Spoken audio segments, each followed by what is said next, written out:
जे काही हवंय ते झी5 ऍप वर पहा. झी5 ऍप डाउनलोड करा आणि फ्री मध्ये पहा केव्हाही कुठेही. हाय, तू इथे? हो, आता तू येणार नाहीयेस म्हटल्यावर मी चालेल ना? हो.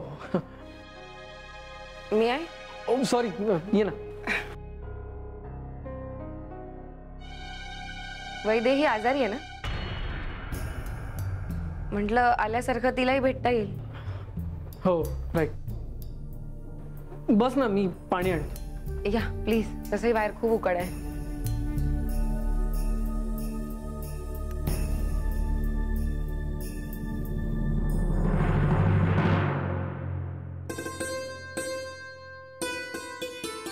वैदे, तू खरंच खूप नशीबवान आहेस.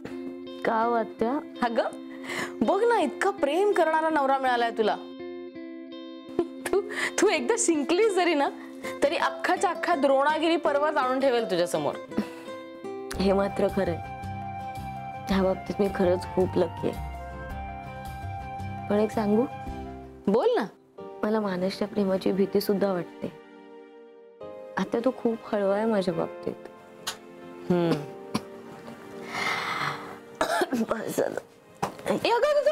अजिबात नाही. तू आजारी आहेस की नाही? पडून राहा बरं.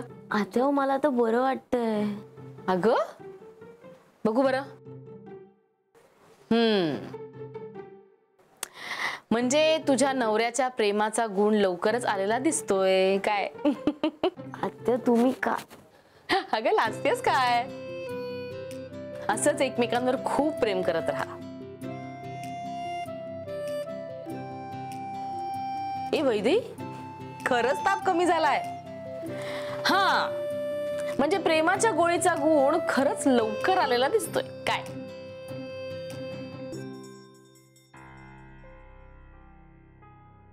वैदेहीला ताप आलाय आणि खोकला पण झालाय. ऍक्च्युली काल रात्रीच आला होता ताप. मला आज सकाळी कळलं.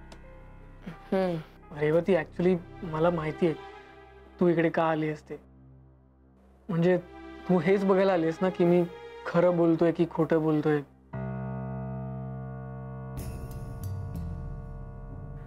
म्हणजे तू मला ओळखलंच नाहीयेस मानस.